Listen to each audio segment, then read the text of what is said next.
Ça va être mon espace de travail pendant un petit moment. Les amis, on va galérer, mais on va galérer ensemble.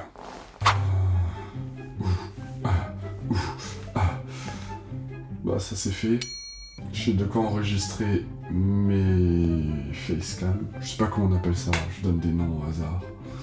L'audio est à peu près correct. L'audio, tu es correct.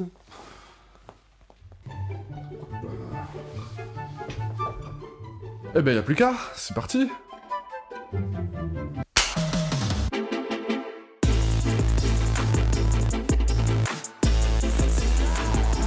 Okuro-sama. Bon, vu qu'il pleut et qu'il fait super moche, j'ai décidé de changer d'environnement. Du coup, j'ai atterri à Hiroshima.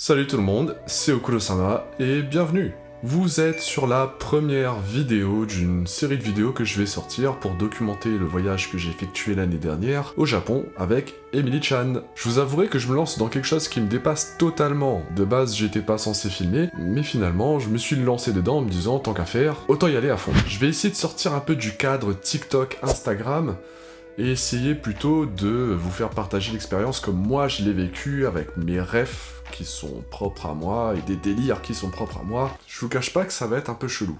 Mais bon, si vous aimez tant mieux, et si vous aimez pas, voilà. Ok. Précédemment, dans le passé. Alors, comment tout ça a commencé? Ouais, si, tiens.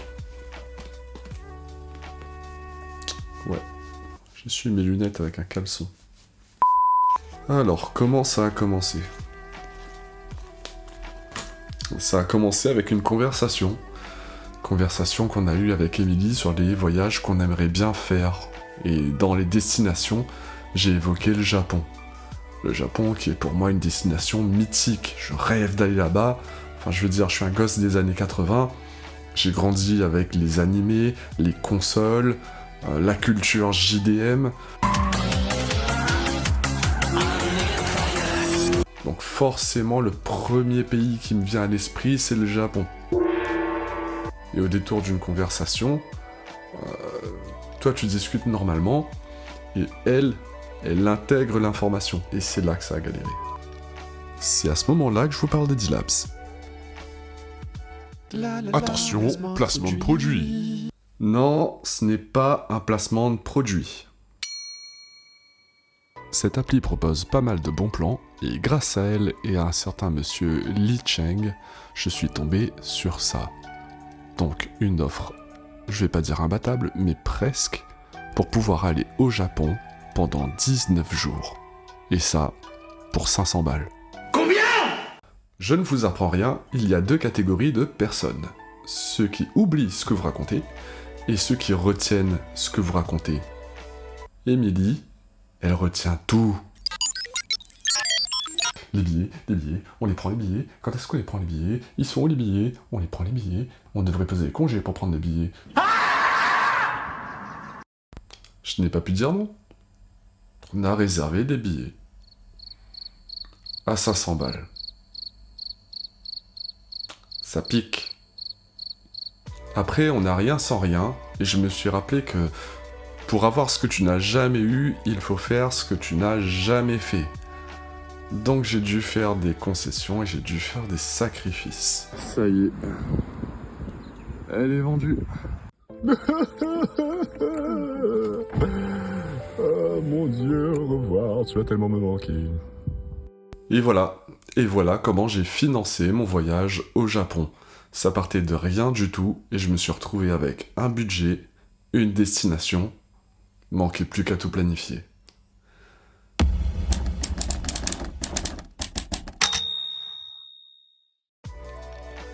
Pour planifier le voyage, on a utilisé Steeple, qui est une appli gratuite. Elle permet d'établir une feuille de route, et pour une appli gratuite, c'est vraiment complet. On peut gérer ses points de chute, le nombre de nuits, les activités, le budget. Elle est géniale cette application. Si Steeple vous permet de créer votre feuille de route, il va quand même vous falloir une route. Pour la créer, on s'est servi de pas mal de moyens, comme des bouquins traditionnels, genre le routard. On a utilisé aussi Internet, YouTube, beaucoup, grâce aux vidéos de Dev ici Japon, Louis San ou encore Kensho Quest pour le côté logistique. Mais là où ça a été vraiment révélateur, ça a été les rencontres IRL avec les gens qui sont déjà allés au Japon. Et là, un grand merci à Julien, aka Sorio, pour ses précieux conseils.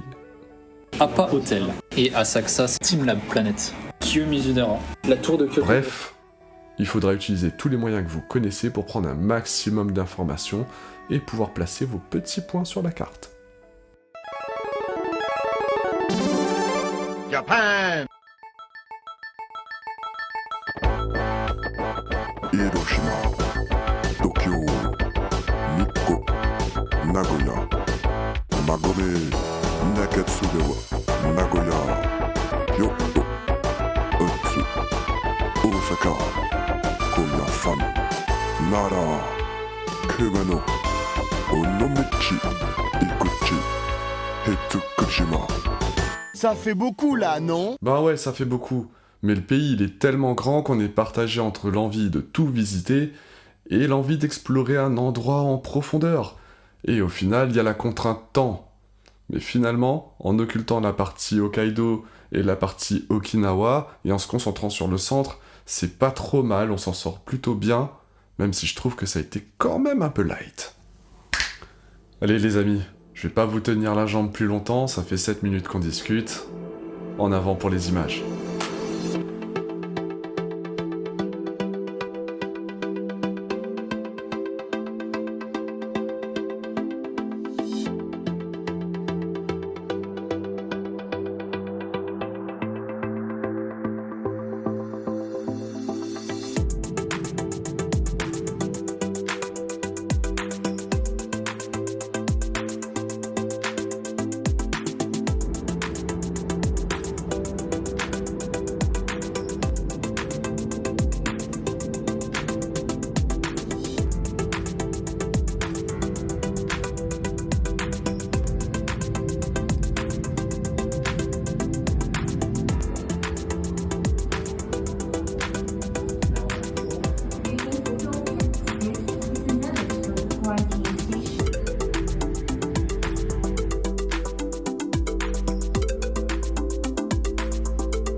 Après 11h30 de vol, 2h30 d'escale.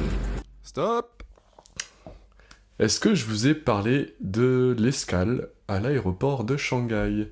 C'est un aéroport que j'aime bien parce qu'il a un nom marrant, c'est l'aéroport de Shanghai Pudong. Pudong. Pudong. Pudong. Pudong. Pudong.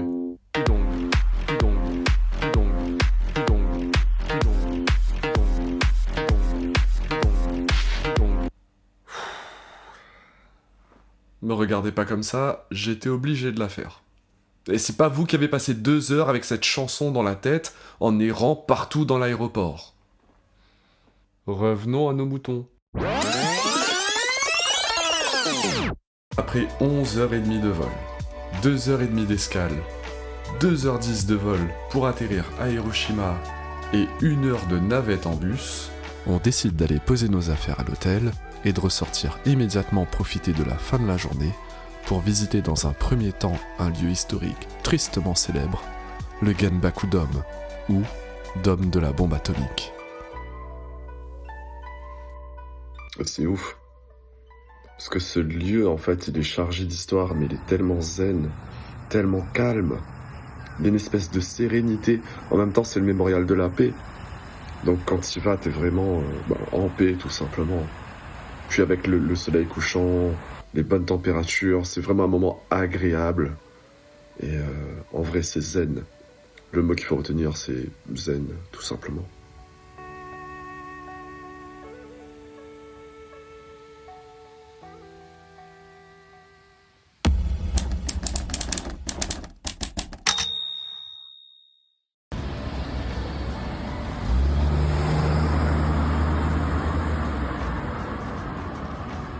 À Tokyo, je vais me chercher un stabilisateur.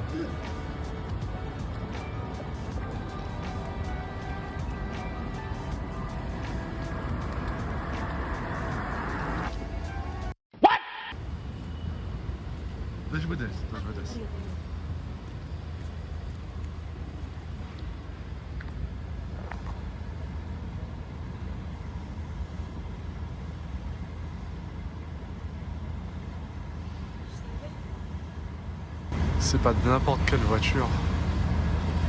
C'est la voiture de mes rêves. Mazda RX-7 FD.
Tu connais le frère de Tom Cruise?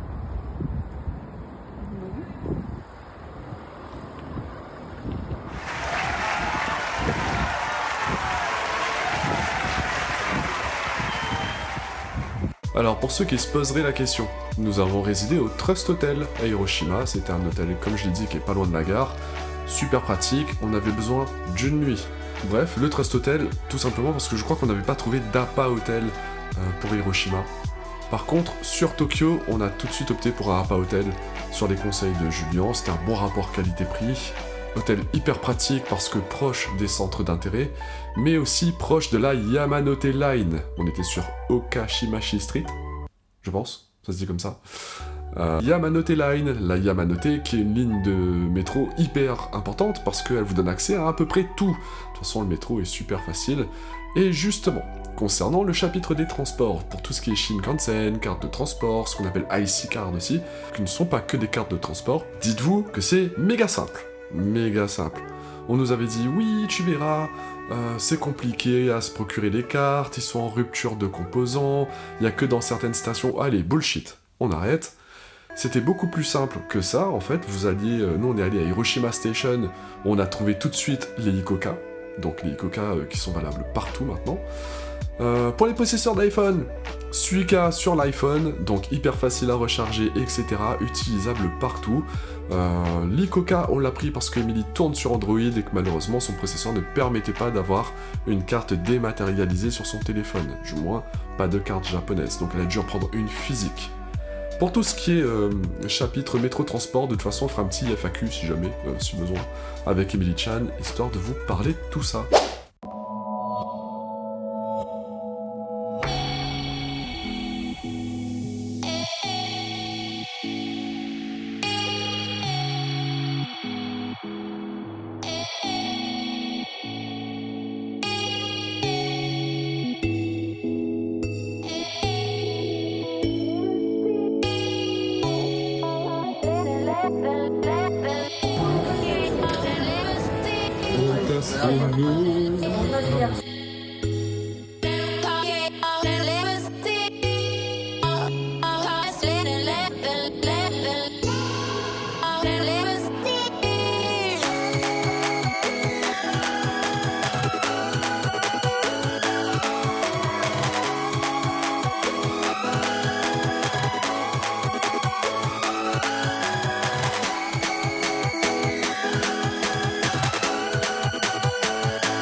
C'est un gigantesque.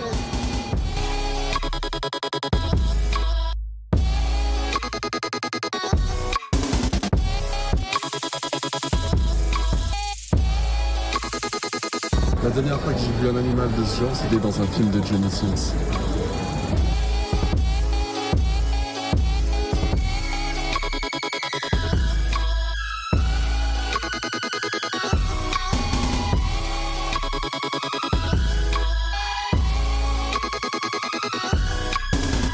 C'est juste insane. C'est noir. Chouïa baby.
C'est meilleur à l'extérieur.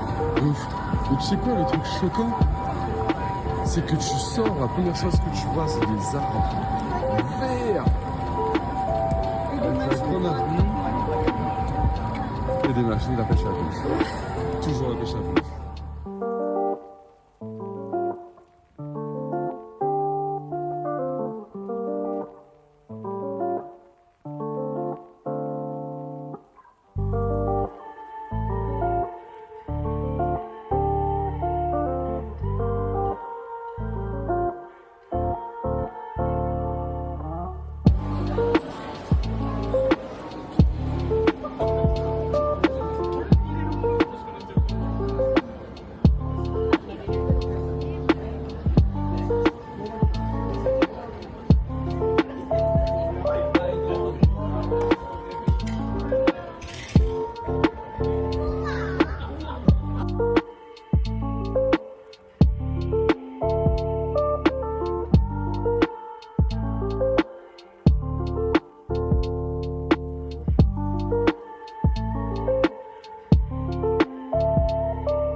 Juice box.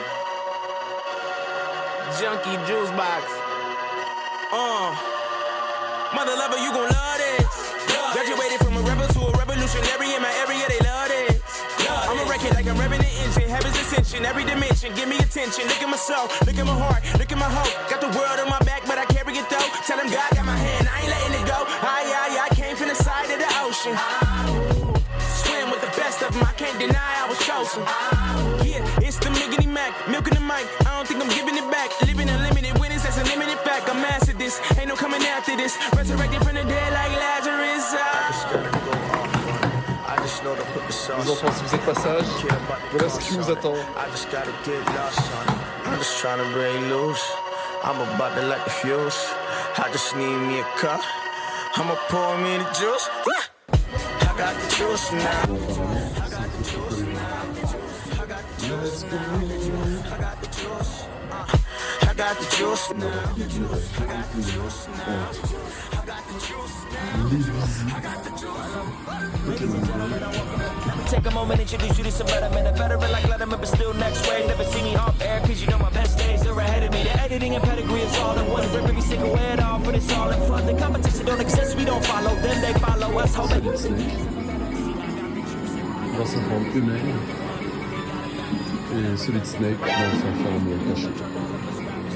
Communion, the union of dopeness is plastered all over the wall, and they ain't even ask us. My God is the Father, you know we came after the gangsters, the orphans, and all of us bastards. Adopted, and now some options have been presented to me. I'm like an automatic weapon on a mercenary. They just wanna see the blood, they don't wanna see the heavy heart attached to it all. Even though I'm good and ready, able to deliver whatever the situation is calling for. I'm capable of more than playing roles. Awkward, then it's art trying to do the opposite. Now it's very obvious who go their own. I just gotta go off on it. I just know to put the sauce on it. I don't care about the cost on it. I just gotta get lost on it. I'm just trying to break loose. I'm about to light the fuse. I just need me a cup. I'ma pour me the juice. À ce moment-là, je ne le savais pas encore, mais on est devant Yodobashi Camera. Juste là. Et ça va devenir le pire cauchemar de Emily Chan.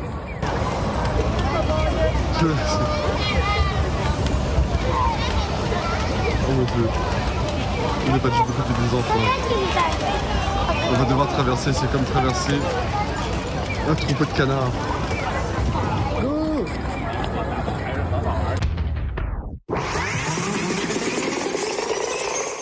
Pour ceux qui ne le savent pas, Yodobashi, c'est un peu le paradis de l'électronique. C'est la plus grande chaîne de magasins d'électronique du Japon, et celui d'Akiba, c'est clairement le plus grand. Il s'étend sur pas moins de 10 étages, et c'est vrai qu'on y a passé un tout petit peu de temps. Je dirais à peu près 2 heures ou 2h30. Mais 2h30 avec la même chanson en boucle. Tu vois les accessoires pour foot, ici aussi.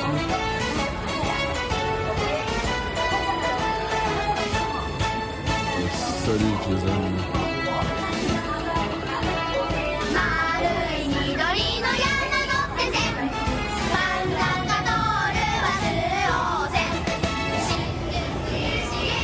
Je pense qu'on est rentré dans ce magasin vers 14h. Mais je crois que je me trompe. C'est possible. En tout cas, si on est rentré à 14h, ça fait à peu près 2h30 qu'on y est.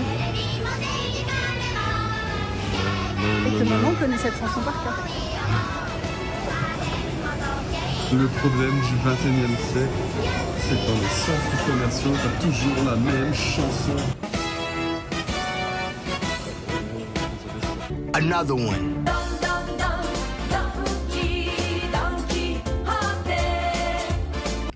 No, God! No, God, please, no! No! No! Entre 2 journées intenses, passées à sillonner les différents quartiers de Tokyo, on pouvait se poser dans notre chambre, histoire de recharger les batteries, grignoter, mais aussi profiter de la télévision japonaise. La chaîne d'hôtel APA propose un service de vidéo à la demande complètement gratuit, où on peut retrouver des films plutôt récents au catalogue, comme Avatar, Fast and Furious 10, Gran Turismo, basé sur une histoire vraie, qui est un film que j'ai beaucoup aimé d'ailleurs. La mère et la fille reçoivent des soins. Je l'ai pas vu celui-là.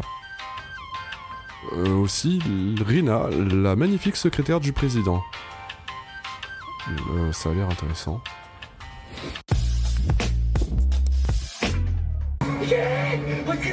Bon, finalement, j'ai opté pour Gran Turismo. Tant qu'à faire, autant revoir un film que j'avais déjà vu. Au moins, il n'y a pas de surprise. Je sais pas pour vous, mais le film en japonais, finalement, je le trouve beaucoup plus excitant.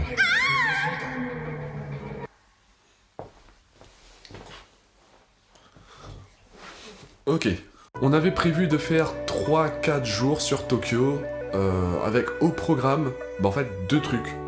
Team Labs et du karting, histoire de faire du karting. Team Labs ou Team Lab? Team Lab ou Team Labs? Corrigez-moi dans les commentaires. Commentaires qu'il n'y aura jamais, on s'en bat les reins. On s'en bat les cochons d'Inde, même. Tokyo Street Kart, c'est un truc que je voulais absolument faire parce que c'est fun, vous êtes déguisés en karting, dans la circulation, et puis vous parcourez Tokyo pendant à peu près 1h, 1h30, ça dépend de la formule. On avait vachement kiffé, le guide était sympa, c'est un très gros attrape-touriste. J'en suis conscient, c'est un très gros attrape-touriste. Mais c'est kiffant. Sauf qu'au moment de faire du street kart, on s'est mangé l'averse du siècle. Et la politique là-bas, elle est assez cool, dans le sens où si vous ne pouvez pas faire votre session parce qu'il pleut trop, soit la session est maintenue, vous faites du kart sous la pluie parce qu'ils estiment que le risque est minimum, soit la session est maintenue, mais vous n'avez pas envie de faire du kart sous la pluie, dans ce cas vous reportez votre session, et ils sont assez cool parce qu'on peut la reporter en fait sur d'autres villes, comme par exemple Osaka, c'était possible. En plus ça tombait bien, on allait à Osaka à un moment donné. Mais au final on a choisi de reporter pour un jour après ou 2 jours après. L'itinéraire a changé, on devait faire le Rainbow Bridge de base, finalement on a fait Shibuya, et franchement Shibuya c'était très très stylé quand même.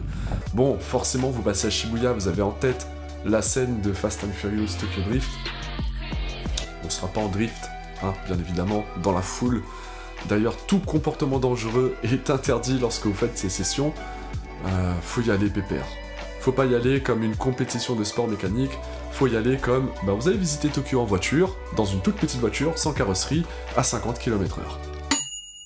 Et comme on n'a pas pu aller faire du kart dans les rues de Tokyo, on a remplacé par quelque chose d'autre, mais totalement random.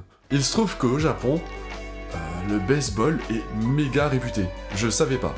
je le savais pas avant d'arriver, mais les Japonais kiffent le baseball. D'ailleurs, en regardant la télé, on tombe souvent sur des programmes de baseball quand c'est diffusé. Je vais pas dire que c'est le sport numéro 1 au Japon, mais je pense que c'est le sport numéro 1 au Japon. Ça, et puis la drague dans le... Je ne vais pas finir cette phrase. Donc, on décide d'aller tenter du baseball. Je sais pas pourquoi, ça nous est passé par la tête. On dit, vas-y. Donc on est arrivé dans un petit immeuble, on avait le choix entre taper des balles de golf ou alors taper des balles de baseball. On s'est dit, tentons le baseball. Et franchement, c'est un truc qui me fait un peu kiffer aussi, de taper dans des balles. Avec un bâton. Loin. Compliqué, hein. Je m'attendais pas à ce que ce soit compliqué comme ça, mais quel kiff! Franchement, le baseball en cage, mais quel kiff! J'ai adoré ça. Je vais pas te dire que je suis devenu un grand fan de baseball non plus, au point de supporter les Hiroshima Carp. J'irai pas jusque-là, mais j'avoue que c'était vraiment kiffant. Et en plus, c'est méga simple. Dans le sens où c'est limite un drive, le truc, tu rentres dans l'immeuble, tu chopes tes tickets, tu payes, ça coûte rien du tout. Je crois qu'on avait 3 sessions avec 10 lancers à chaque fois. Forcément, on a pris la vitesse minimum, je crois que c'était 90 km/h. Au début, on se dit, mais on va jamais les avoir, en fait, 90 km/h, c'est énorme. Et effectivement, c'est énorme. Comme... Ouais, 90 km/h, c'est énorme. Mais n'empêche qu'Emily-chan et moi, on a quand même tapé quelques home runs. En tout cas, si vous l'avez jamais fait, moi, je vous recommande de faire ça. À tel point que quand je suis rentré en France, j'ai essayé de chercher tout de suite si dans ma région, il y avait un club de baseball. En tout cas, je sais que si je repars... Quand je repars, j'irai retaper quelques balles. Et voilà les amis, c'est la fin de la première partie, j'espère que vous avez aimé cette introduction. Il y aura encore d'autres épisodes à venir, d'autres épisodes que je n'ai pas forcément fini de monter, mais ça va arriver au fur et à mesure. En attendant, on est déjà dans le préparatif du 2e voyage, puisqu'un seul c'était pas suffisant, clairement, on a encore beaucoup trop de choses à voir. Donc restez à l'affût des nouvelles vidéos qui vont sortir, activez la petite cloche qui va bien, au cas où si je poste une nouvelle vidéo, on sait jamais. Et en attendant, je vous dis ciao bye!